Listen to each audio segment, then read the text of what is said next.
Well, Rise of the Tomb Raider was awful, but what do you know, Shadow of the Tomb Raider is developed by Eidos Montreal, who brought us the excellent Deus Ex Human Revolution and Mankind Divided. Surely they played Rise of the Tomb Raider, laughed their asses off at its ludicrously easy difficulty, its barely developed characters, and its complete lack of meaningful improvement over the 2013 Tomb Raider reboot, and then just proceeded to make their own Tomb Raider game. But then Square Enix came along and said, "Nani? Sori wa takasugiru desho."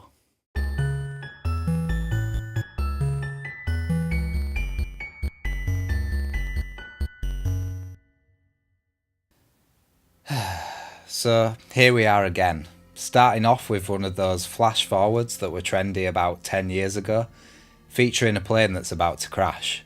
A bad way to start a Tomb Raider game, whichever way you look at it, but mainly because rather than showing or teasing the audience about the plot and beginning to build up the desperately underdeveloped Jonah to match his promising start in Tomb Raider 2013, we get a lot of shouting, noise and debris flying everywhere. Guys, we literally had a whole game that was just those things about 2 years ago, and everyone knows that Jonah and Lara are going to survive this thing when it crashes into the ground at 1,000 miles per hour. They're going to be completely fine. After this, we flash back for another short scene with no substance, but plenty of QuickTime events in case you're out of practice with those. Then Jonah finally exclaims that he knows a good bar nearby, and thank Quetzalcoatl because I could do with a drink.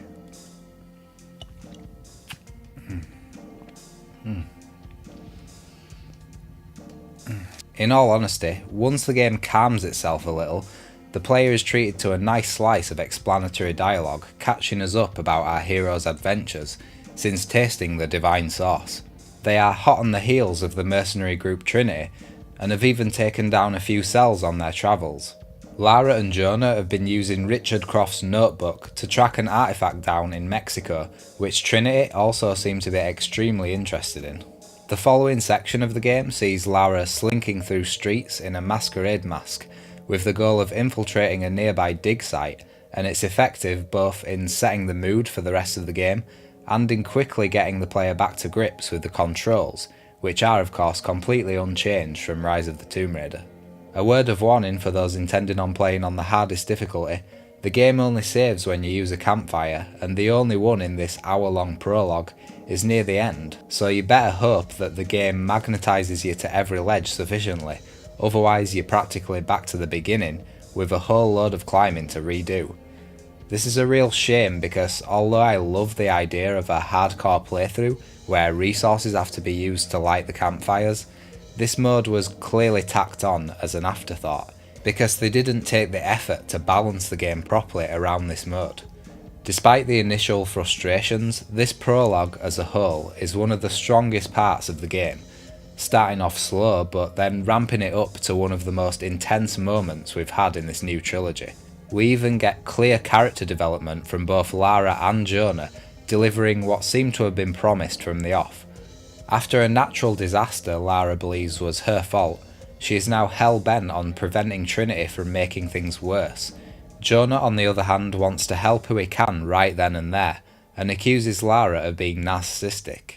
It's a powerful moment, yet fleeting, because for the rest of the game it's just never really brought up again. Jonah immediately goes back to being utterly useless and inconsequential to the plot. His catchphrase in this game is "I'll just find another way around." Yet, despite Lara having to crawl through death trap infested caves and over sheer cliffs, Jonah always manages to simply show up for a chat on the other side.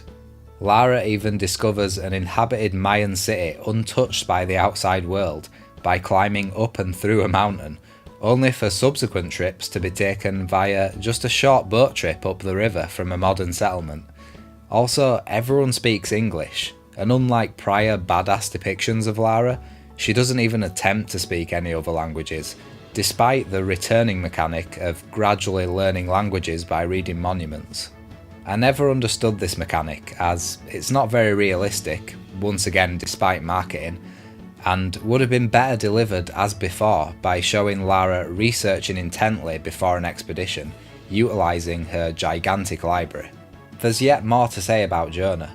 I think Eidos Montreal might have realised the effectiveness of having supporting characters speak to Lara through her earpiece while she delves into tombs, a la Tomb Raider Legend. Zip and Alistair's banter was always enjoyable, and their role as informational and moral support for Lara was perfectly executed. As smart as Lara is, it helps to have someone who can instantly check up on things in the library at home. Their attempt to make Jonah fill this role, however, is so mind-numbingly dull and even nonsensical at times that I think this must have been another rushed afterthought for the team.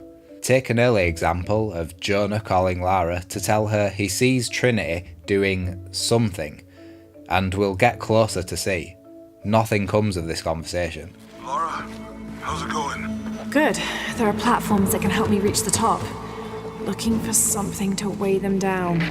You're breaking up. Got some activity here. I'm gonna get closer. Then later, despite Jonah having no way of knowing exactly where Lara is in relation to Trinity, who are both deep underground, he frantically tells Lara that Trinity are closing in on her.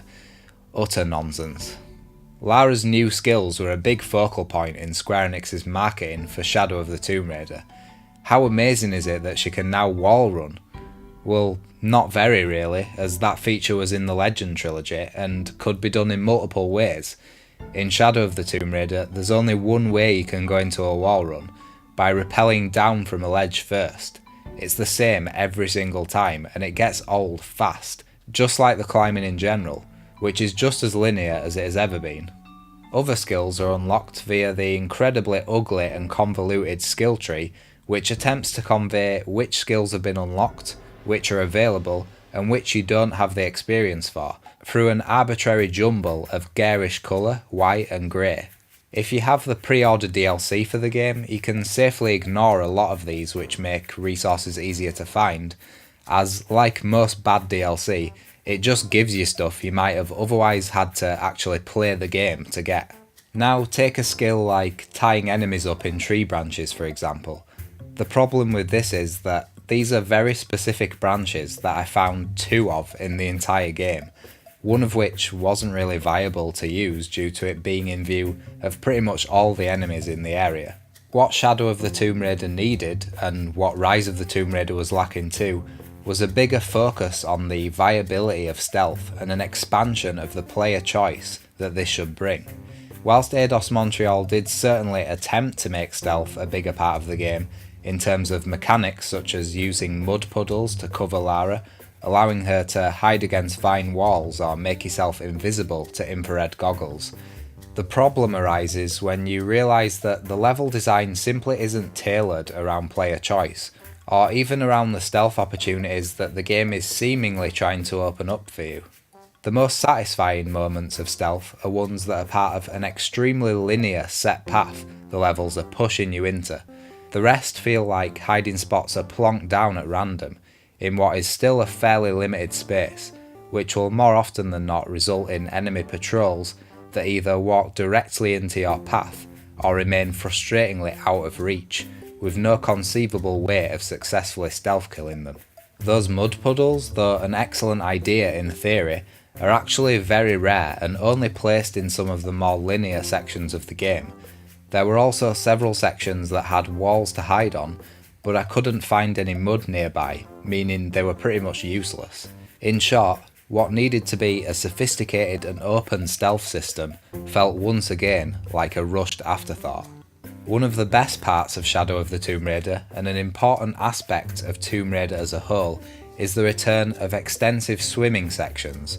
Lame attempts were made to make these sections cinematic by having conger eels wrap themselves around Lara as she's about to emerge from a long tunnel. The animations are the same every time. It's obvious to the player that there's no real danger, as this is a completely scripted sequence. It happens far too many times in the game, and conger eels aren't even aggressive towards humans. I mainly enjoy these sections just for the old Tomb Raider nostalgia and the beautiful underwater visuals, but they do provide some nice variation to both exploration and combat, as Lara can now execute stealth kills from underwater. I'm sure you'd rather hear about the worst part of the game instead, which is a flashback to Lara's childhood, involving her play acting as a famous archaeologist around a very small and linear section of Croft Manor. Not only is this probably the worst interpretation of Croft Manor to date due to its small scope, the reason it's so bad is that you're mainly having Kid Lara climb across the roof of the manor, with all the scripted bullshit of the main game's climbing system still intact, like drain pipes snapping and bricks crumbling. Lara almost falls to her death several times, meaning at the very least I could laugh at just how ludicrous this section was.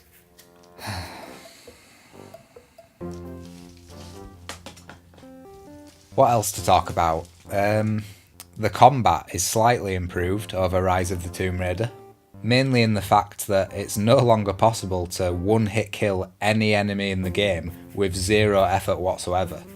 Bafflingly, they use the exact same idea of monster enemies for the third time in a row, and the new ones are of course the exact same as the Storm Guard and the Deathless ones. They just look different. How riveting. The same complex tactics apply that I explained in my Rise of the Tomb Raider review. 1. Get the shotgun. 2. Use the shotgun. The strangest thing is, it feels like there isn't actually much combat in the game in general, especially compared to the previous two games. More focus on exploration is certainly not a bad thing, but again, it felt like a bigger focus on stealth would have been a natural way to go for Shadow of the Tomb Raider, and the lack of combat is another element at odds with an expansive yet inconsequential skill tree. I'm trying to think of more reasons why I preferred this game over Rise of the Tomb Raider, and I think the biggest thing to note is probably the return of something which was great in Tomb Raider 2013, and that's the horror aspects have sort of come back a little bit.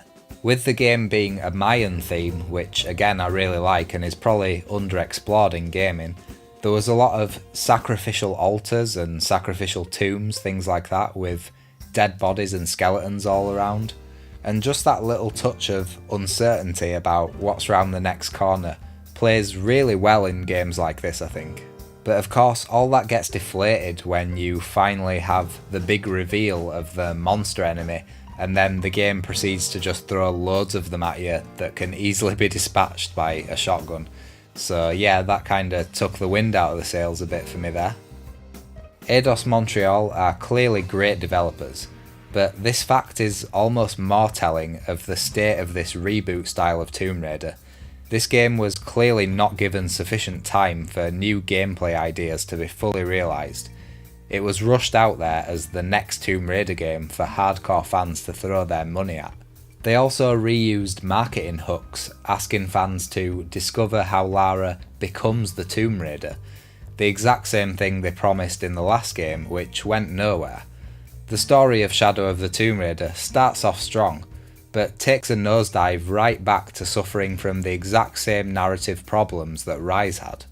Whilst this game is marginally better than the last, it almost becomes more frustrating due to how painfully average it is, and how the series is desperately in need of some fresh gameplay concepts that aren't just the same shit we've seen a million times already. Thanks very much for watching, hope you enjoyed, and I'll see you on the next video.